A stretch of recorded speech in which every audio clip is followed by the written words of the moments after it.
Hi everyone. Sorry for the delay, but welcome to today's live broadcast using micro-XRF in the analysis of glass for forensic investigations. I'm Joanne Lowy, Marketing Manager at HORIBA Scientific and moderator for today's event. Thanks for signing up for this webinar. We hope you find it informative. HORIBA Scientific is the global leader in spectroscopy systems, including those for Raman, fluorescence, ellipsometry, and SPRI for applications across a broad range of scientific, R&D, and QC measurements. We offer high-performance energy-dispersive X-ray fluorescence, or ED-XRF, instruments and solutions for qualitative and quantitative elemental analysis. Applications benefiting from HORIBA's X-ray fluorescence technology include forensics, geology and archaeology, material science, biology and medicine, electronics, engine wear analysis, pharmaceuticals, and RoHS and end-of-life compliance testing. This webinar is going to provide practical insights into the application of micro-XRF technology to the analysis of glasses and will show the ability of the technology to differentiate the make, model, and year of cars. Before we start, there are a few important announcements. First, the slides will advance automatically. Next, feel free to ask questions during the webinar. You can submit questions by typing them in the Q&A box, which is on the Q&A widget at the bottom of the presentation window. You can enlarge your slide window by clicking on the small green icon in the upper right-hand corner, or by hovering your mouse over the lower right-hand corner and dragging it to the size you prefer. If you have any technical problems viewing or hearing the presentation, just click on the question mark help widget in the dock at the bottom of your presentation. Now I'm going to introduce you to today's speaker. We're pleased to be joined today by Dr. Sergey Mamedov, application scientist for HORIBA Scientific. Dr. Mamedov received his PhD in chemistry from St. Petersburg State University in Russia, where he also worked as a senior research scientist for several years. Later, he took a research position at the Department of Physics at the Free University of Berlin from 1993 until 2000, and followed up with two postdoctoral stints, one at the University of Akron and the second at the University of Cincinnati. In 2004, he joined HORIBA Scientific. He's the author of 49 publications in scientific journals and has given over 30 presentations at international and national conferences. He also has an international patent and 4 inventions. Sergey, please go ahead and get us started.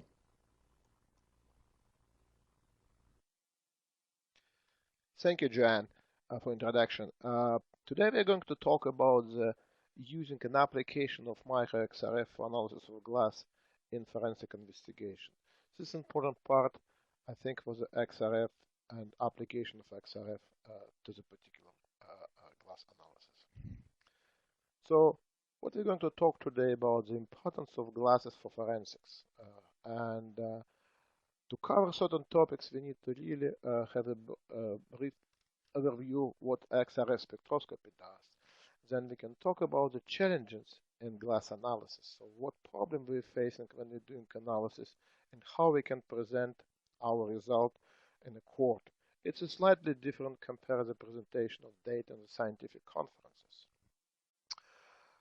After that, we can discuss this is instrumentation for micro-XRF. So why it's important point when we're starting to compare the data, which is collected by in different instrumentation on different group and using different software. The important part, it's also the sample for micro-XRF because it's not a bulk analysis, it's a micro sample. So we look on a different situation and when sampled and the substrate may contribute to the spectrum. To resolve certain issue for differentiation of the glass samples, we can apply the multivariate analysis and a particular principal component analysis to do analysis of the spectral of the glass or the glass composition. And it will cover in the topic of the glass analysis. So we'll compare the results obtained using the spectral analysis. So we can compare the spectra or composition analysis. We can compare the composition profile. And it will be certain summary about this webinar. Now, why is this important, the glasses for forensic? Glass can occur in evidence when it is broken during the commission of a crime. broken glass fragments, ranging in size from large pieces to tiny shards, may be transferred to and retained by a nearby person or object. The mere presence of fragment of glass on the clothing of an alleged burglar in a case of involving entry through the broken windows may be significant evidence if fragments are found. This important statement was published and is a good overview in a paper which I cited as a forensic glass composition, which explained the difficulty for analysis and what we can do with the glass analysis as evidence. The very important thing for the micro-XRF and XRF itself, it's a non-destructive technique. As you can see on the picture, we have these big particles and we have very, very tiny small particles on the picture on the right. So what an XRF spectroscopy does? XRF is X-ray fluorescence spectroscopy. So XRF spectroscopy using usually two different methods to collect the spectrum. First one is the ED-XRF, energy dispersive X-ray fluorescence. This is talk, it's about the ED-XRF, but also not commonly used as WD-XRF, it's wavelength dispersive X-ray fluorescence. The difference between two techniques is very simple. So on ED-XRF, we're getting the spectrum for entire spectral range for all elements in one shot. In a WD-XRF, we're supposed to scan spectrometer and collect the spectrum point by point. So WD-XRF has a longer accumulation acquisition time to collect entire spectrum. However, there are certain advantages in the WD-XRF, as you can see, with the spectral resolution. ED-XRF spectral resolution, it's generally it's 130 eV, and WD-XRF is going down to 2 millielectron volt. What it means, in ED-XRF, we look only for the element. It doesn't matter in what state it's present in the material. Is it oxide or pure element? And WD-XRF can resolve this issue. We can tell about the oxidation state. So range of interest for the ED-XRF analysis, it's starting from 1 kiloelectron volt till 40 keV. So we're covering the range from the sodium and up. And we're looking for the different lines and different elements. So this is important to remember.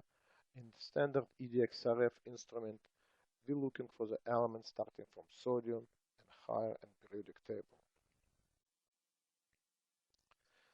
Now, what is the spectrum, how to make the spectrum for the ED-XRF? At first, as a primary X-ray beam hits the atom and ejects the photoelectron from the core level.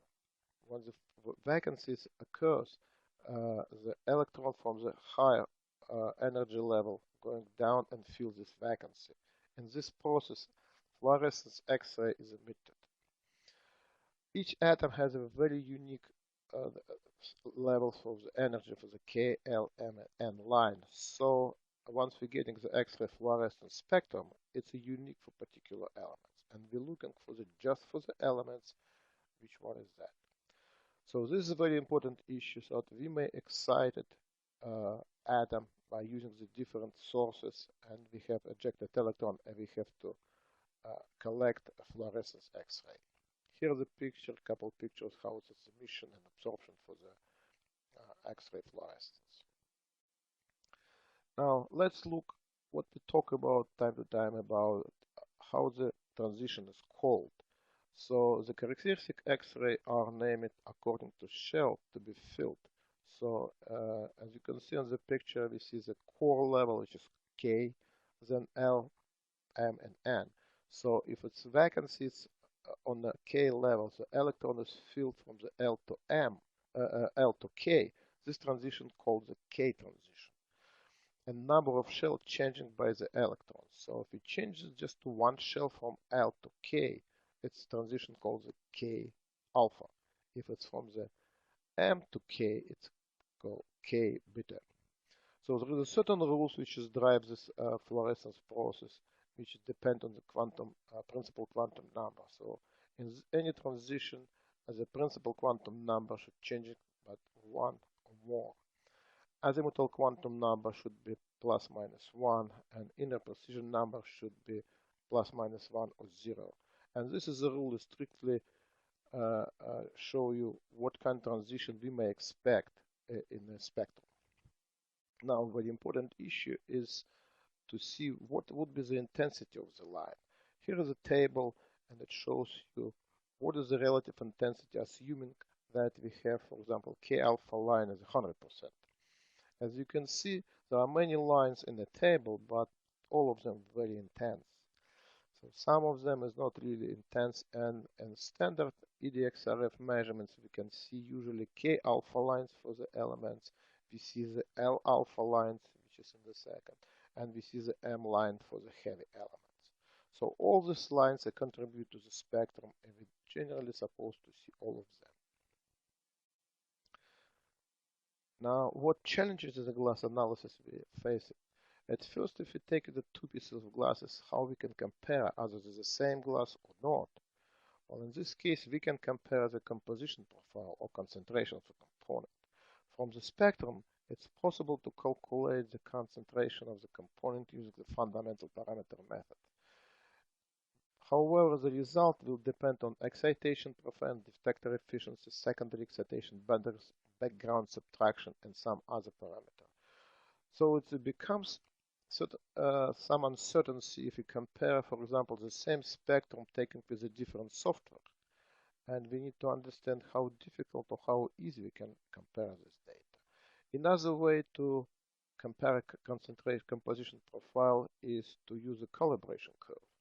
So method of calibration curve is very good and very accurate. However, it requires matrix matching standard for comparison. For example, if we have the glass which contains sodium, aluminum, silica, potassium, zinc, and calcium, and we want to know concentration, for example, zinc, we have to have matched standards, so which contain all these elements.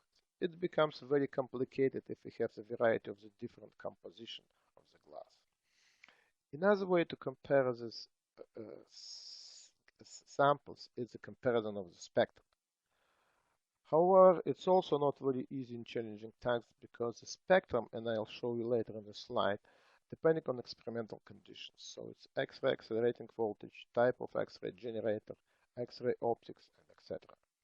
This is give you some also challenging task when you compare the spectra obtaining by different instrumentations or under the different conditions. Now, let me show you some examples. For example, I took the two slides, three samples, a microscope slides, a very small piece, glass piece from the fuse and unknown.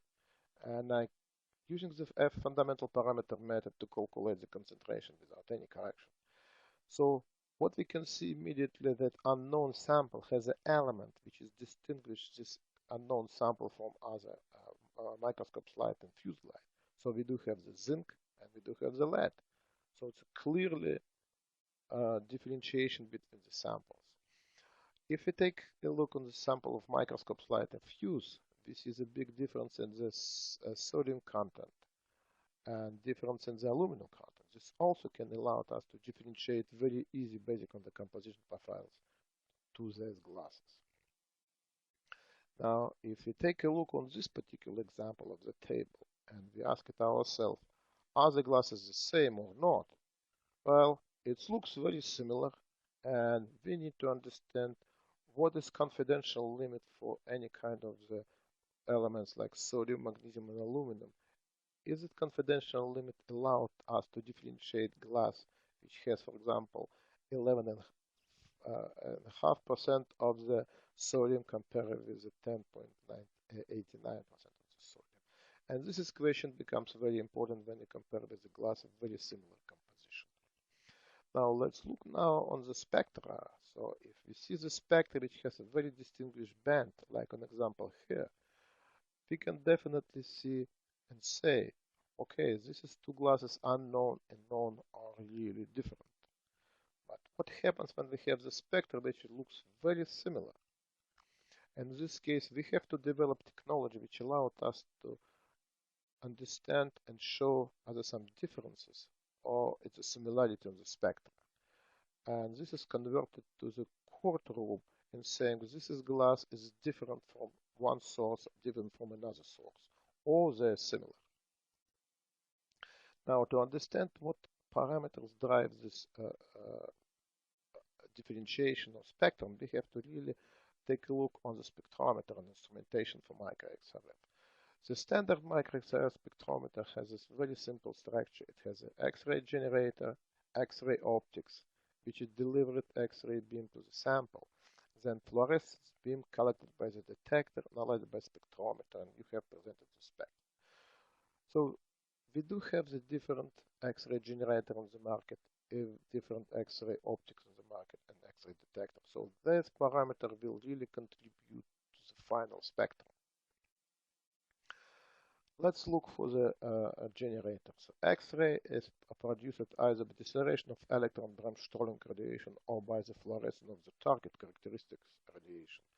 And maximum energy produced by the tube is just the voltage of the tube.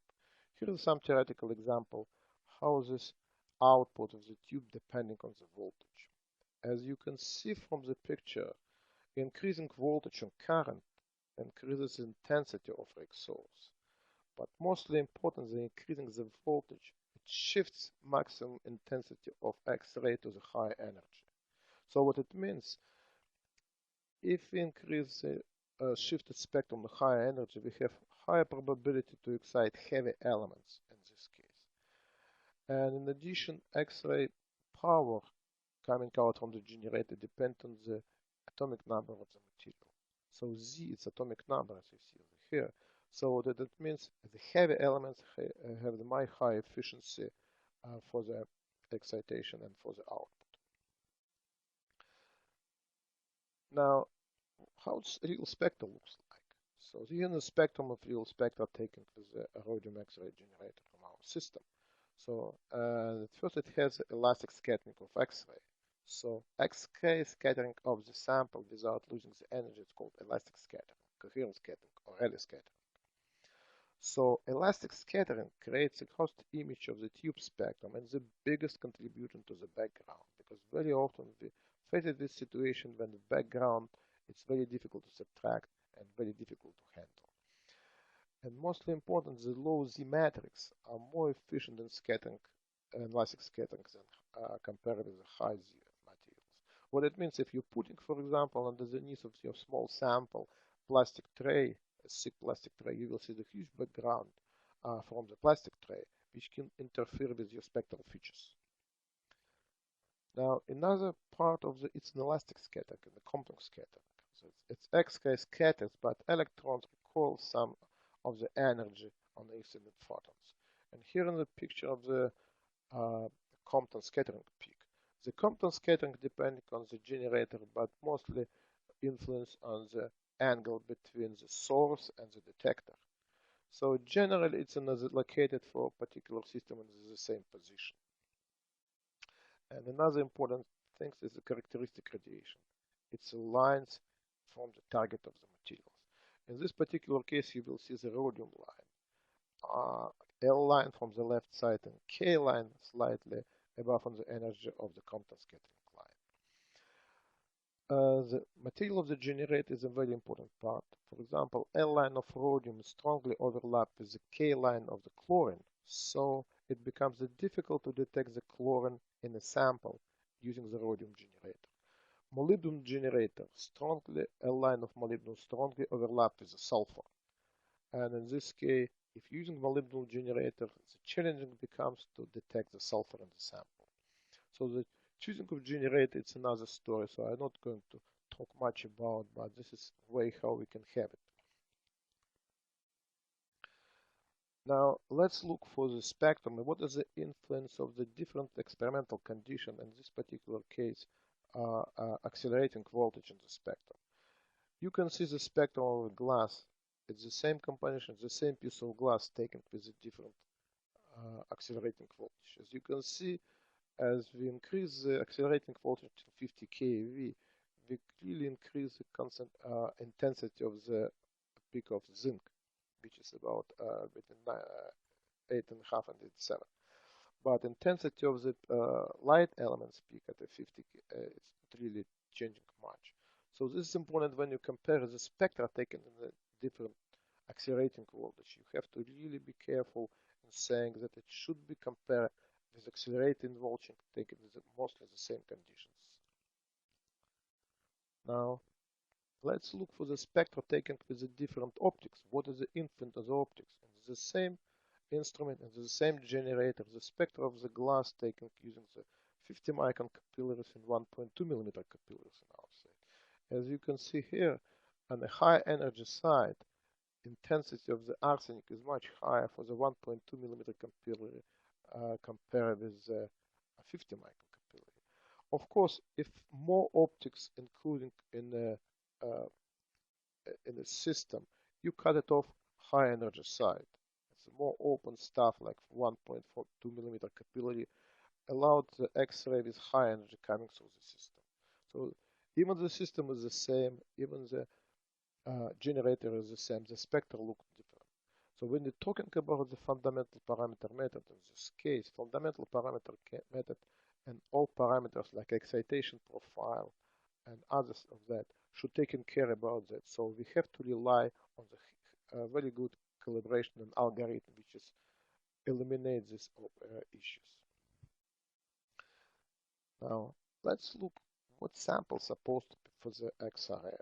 For ideal XRF sample is flat, has a uniform thickness and completely homogeneous.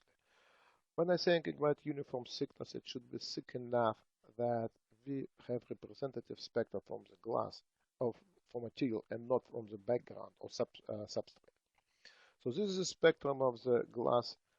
A piece of glass thickness is 2 millimeter taken on the thick plastic tray and a thin plastic film. And you see there is no difference because we cannot collect the signal below 1-2 millimeter from the glass. It's always be absorbed. So we don't see any influence of the substrate on this thick glass.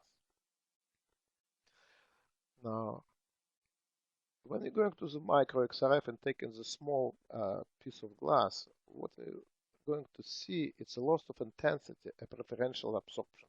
As you can see from this picture, if you're taking the sodium and looking for the detector, the sodium will come not only from the air or vacuum, it's going through the materials as well, and it's strongly absorbed by the glass.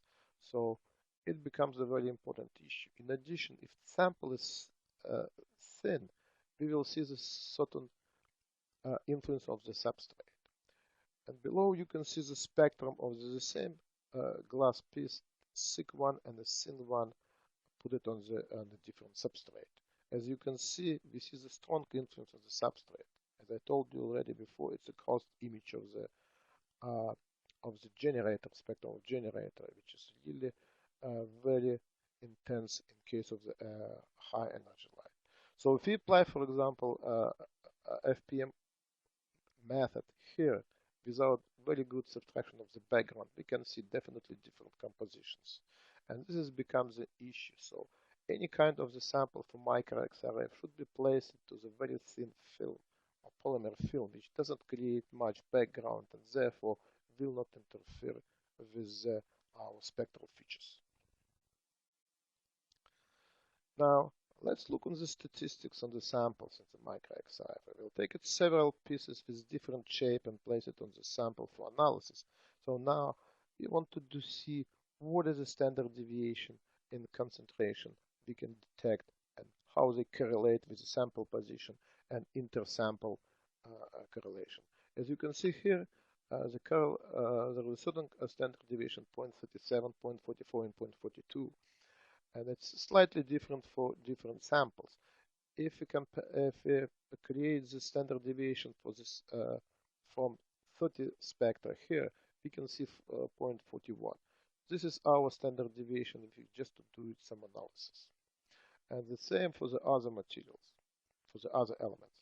So now we can take the spectrum of the piece and doing the measurements in the top, in the center, and in the bottom. And let us see also this is what kind of the standard deviation we're getting. So what would be our differentiation between the sample? So is 1115 and 1150 is the same or they're different? So when we apply here for 1121 plus minus 40, we see the sample is almost the same. So, and this is statistical description is required when you're doing analysis of the small piece of sample, because as I pointed already, the spectrum will depend on the point of the measurements, on the position and the shape of the small particles. In this case, I'm looking for the particle which is I call thick. It's roughly about the 1 millimeter in size. So when we're going down to the less than 1 millimeter sample particles, it becomes more important to put its particles on the very thin substrate and do statistical analysis to see would be the standard deviation in determination of each element. And of course, the standard deviation becomes much higher for all of them. Now, let's look how we can overcome this, or let's say eliminate the influence of the generator, influence of the optics, and influence of other parameters of the measurements to our analysis. Again, keep in mind that in the court, very often we need to show, is it the sample from the same particular sources, or it's from the different. It slightly simplify our life. So usually for the analysis of concentration in XRF, using the univariate analysis and mechanical description of the single variable in terms of units. This, for example, intensity of the sodium peak versus concentration. We will try to apply the multivariate analysis. And the multivariate analysis is based on statistical principle of multivariate statistics, which involve analysis more than one variable at a time. And analysis examines the relation among multiple variables at the same time. So now we're not looking exactly for what is the difference on the sodium. We look at the correlation between the difference of the sodium, potassium, sodium, iron, sodium, and so all elements. And in this particular case, we're using the factor matrix, or principal component analysis. And we can apply principal component analysis to the spectral features when we look at each variable would be energy or concentration profile. Each variable will be the concentration of particular element. Now, principal component analysis is a way of identifying pattern in the data and expressing the data in such way as to highlight their similarity and differences. This is exactly what we need when we bring our result to the court. We have to say, are they similar, or the same, or they're different. PCI reduces the set of correlated variables. And variables, it means the energy or concentration, to smaller set of uncorrelated variable principal components. The idea is that the first principal component, they capture largest possible variance in all entire set, and each succeeding components has the highest variance possible under constraints that all these components will be orthogonal. So this is a picture how it looks like matrix. So we look at the variables in the x-axis and the sample going down. So variables may be spectrum, so channel which is equal energy. It may be concentration, so element oxide. In general, XRF Spectra has a 4096 channel with a 0.01 kV per channel and a current range of 4096 kV. So let's look how it works. So generally, you take the spectrum, you import the spectrum in the spreadsheet, then we're putting all the spectra in the spreadsheet such way that we have this in the top on the 0 channel and going down till 4096 channel. But because by convention we have to have a variable in a row, so we have to transpose this matrix and convert it from sample variable to data matrix, which is variable to sample. So this is how we can apply it to the spectrum analysis. Now for the concentration profile, it's much easier because everything already set it up in a way as variable samples. And here is an example when I'm putting the samples matrix for the sodium, magnesium, aluminum, and took in the element. So in case of the dimensions, the sample size for the spectral analysis is 1400 channels. And spectra were truncated due to the fact that there is nothing interesting above 15 kV. And I have for this particular measurements, it's 7 different samples, 10 spectra per samples, and I have the matrix for the 1400 by 70 elements. In the case of the concentration profile, it was 11 elements chosen for the all entire set. It's elements which we find in all samples, and in matrix in this case, it was 11 by 70 elements. As a software, I was using MATLAB 8.5 and PLS toolbox of Eigenvector. Now let's look what sample for analysis I took. So I took the different car glasses for the Chevy Equinox for 208, Ford Focus 2000, Honda Elements 03, Lexus 08. There is a fuse glass, there is a microscope glass, and one glass is called unknown. So measurement condition is important thing. So the measurements were done using the full vacuum, 50 micron capillary, 30 kilovolt, 1 milliamp, and 300 second per point. So 400 second warm-up for generator before multi-point measurements. In sample, I consider as a 6, so it's 1 millimeter or more of bulk analysis. And of course, 10 points per spectrum. Why we need the vacuum? We need the vacuum to really see the light elements with a high sensitivity like sodium, magnesium, aluminum. 400 second warm-up generator to bring the generator to very stable conditions.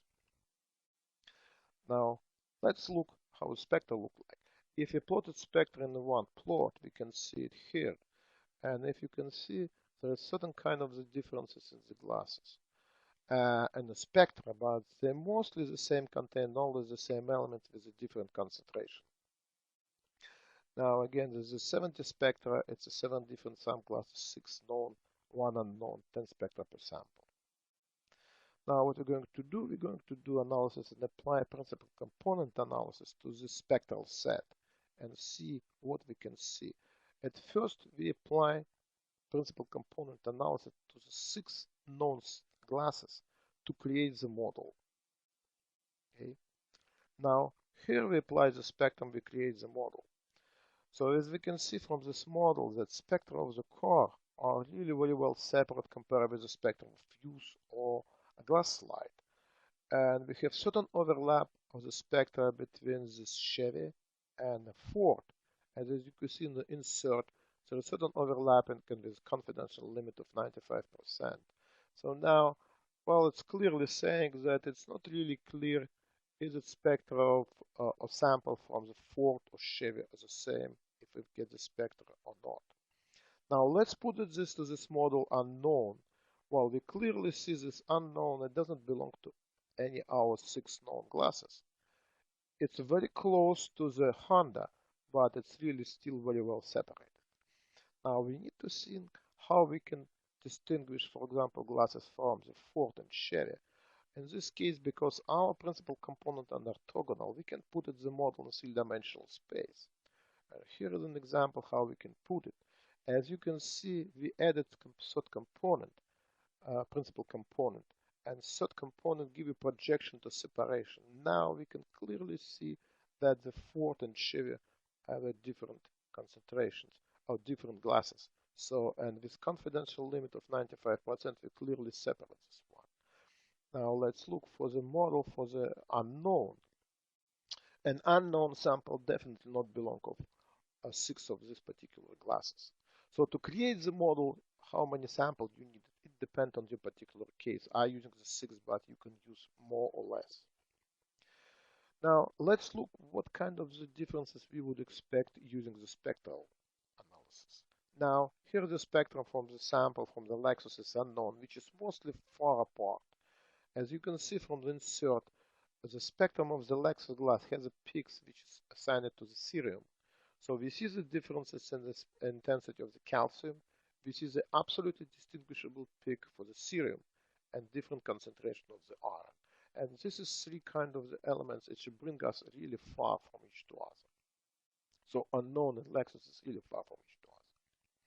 Now let's look with this sample is unknown in Honda, which is looks like really close in the 3-dimensional space.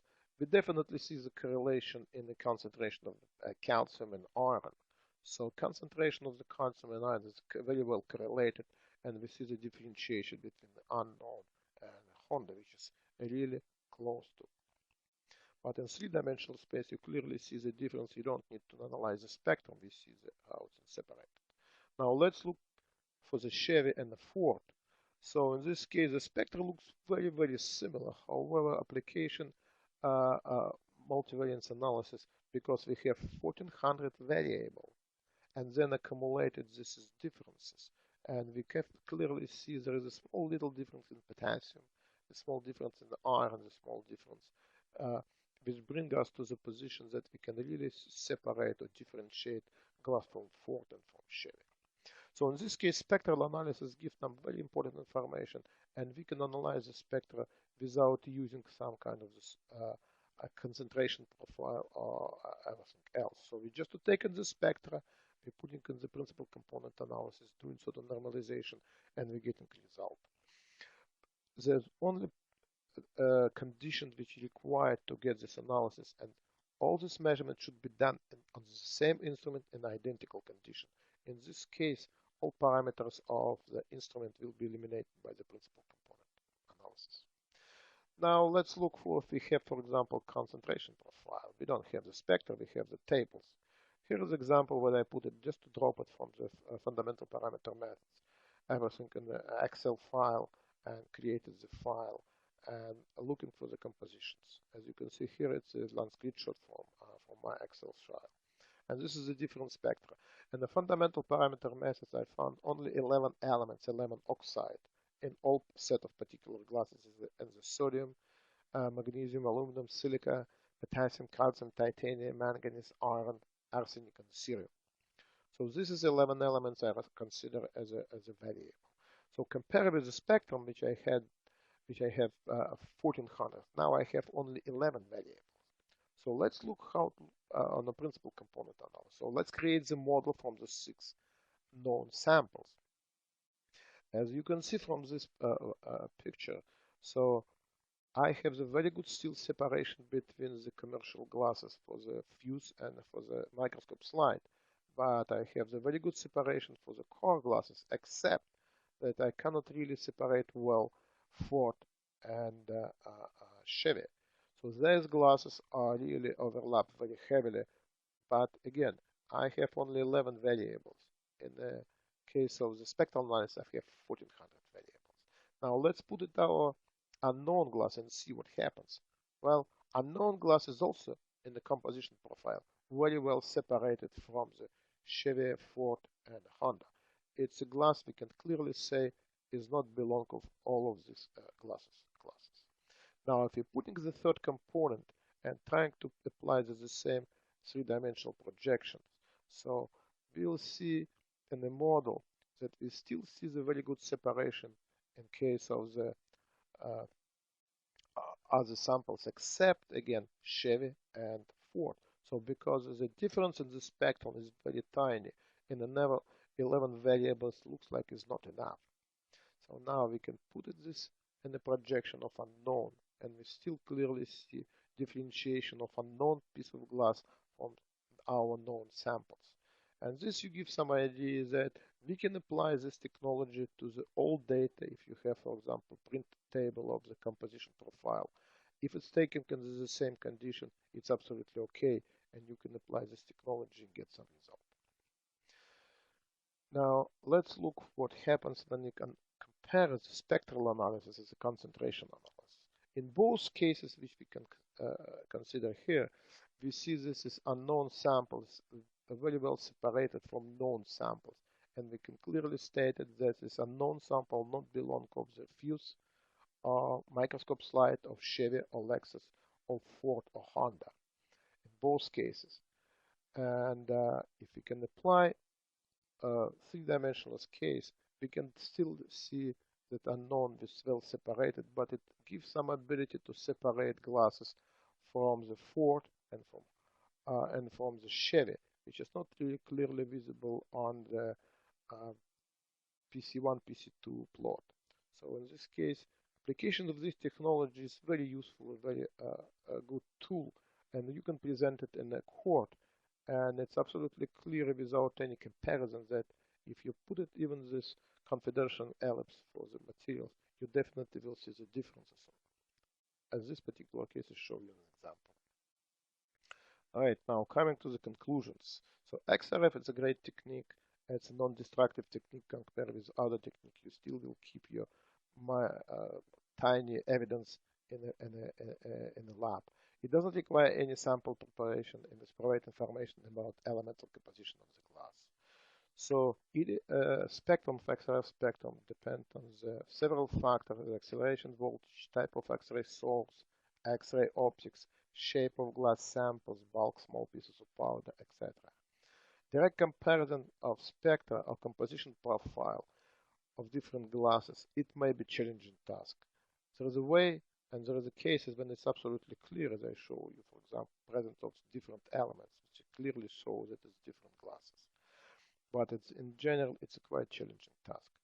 And principal component allows to differentiate glasses from different sources and found differences or similarity based on spectra or concentration profile.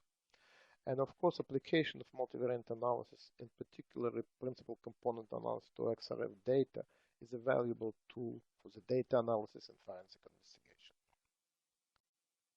Thank you for your attention. If you have some questions, please ask it me.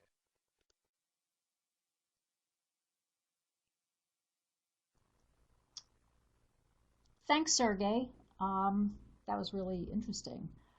Before we get started on question and answer session, I just want to remind people that you can submit questions by typing them in the Q&A box, which is found on the red Q&A widget at the bottom of the presentation. So our first question is, are there spectral libraries for glass analysis and other forensic analysis? Well, some agencies have the spectral library for glass analysis, but again, as I try to show you that if you change instrumentation, the spectral library will not be the same. It's very difficult to do the search or analysis of the spectrum. If you take the spectrum using the, for example, different capillary, it also becomes a problem. So this is the reason why I developed a certain technology how we can answer question yes or no. But there is a spectral library for glasses.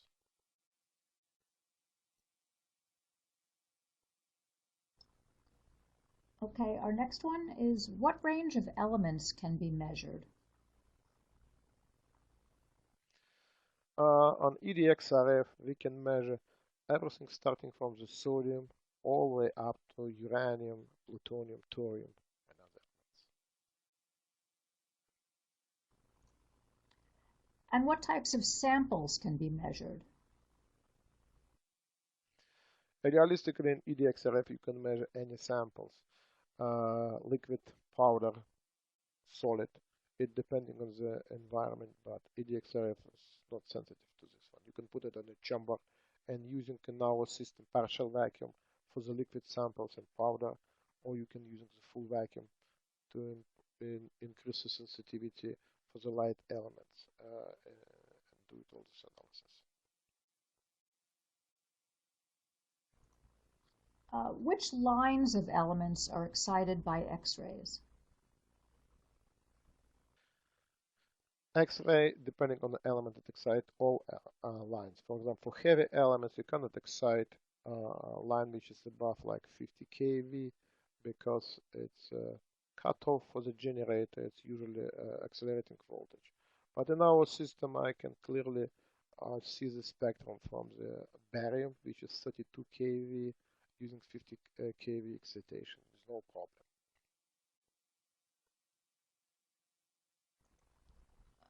Okay, and can elements be analyzed by XRF technology? Well, what does it mean, U?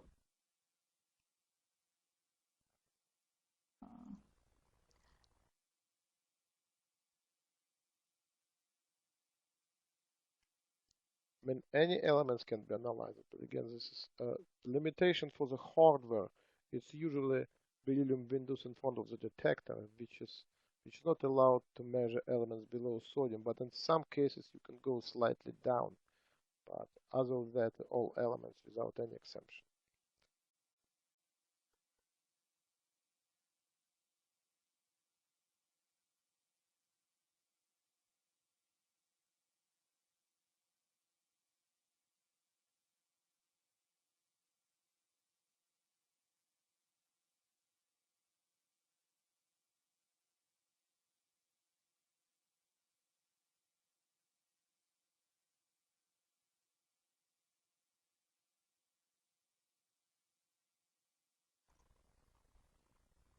Hi, Sergey. Glasses sometimes have lanthanides in them. Is XRF good for detecting lanthanides? Yes, so XRF is very good for the lanthanides, so you can detect it. And the lanthanides has a very distinguishable peaks, and you can really differentiate all the lanthanides. Maybe not clearly for all lines, but you always can select the lines which is different.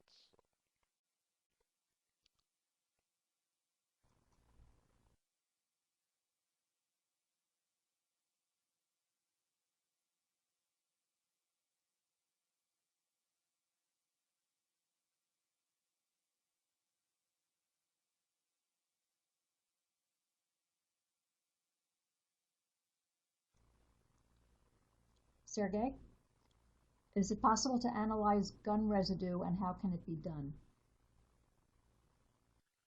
Gunshot residue can be analyzed quite easily using the micro-XRF, and you will definitely see all the elements like lead, antimony, calcium, uh, uh, some other elements, the barium, with no problem.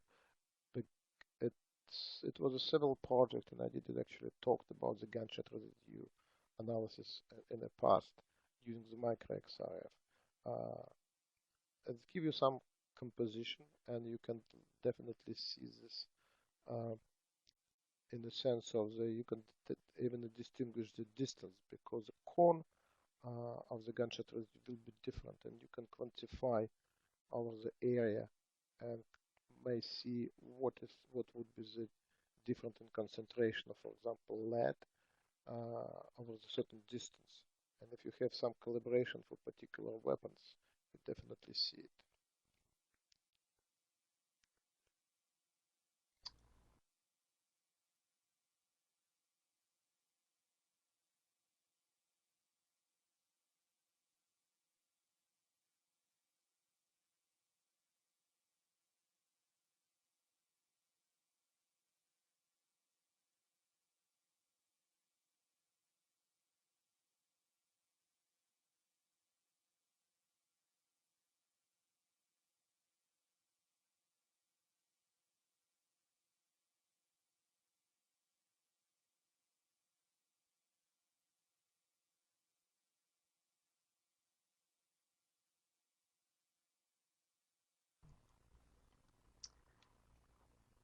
Hi, I guess Sergey is having some technical issues. So I think what we'll do is end the webinar, and then we'll be able to email you any questions that have not been answered. So I want to thank everyone for attending, and thank Sergey again for his presentation. Also, the webcast will be available for on-demand viewing through January of next year, and you'll receive an email from the On24 system telling you when the webcast is available. We certainly invite you to forward the announcement to your colleagues who may have missed today's event. We look forward to seeing you in future events, and thanks for your time. Bye.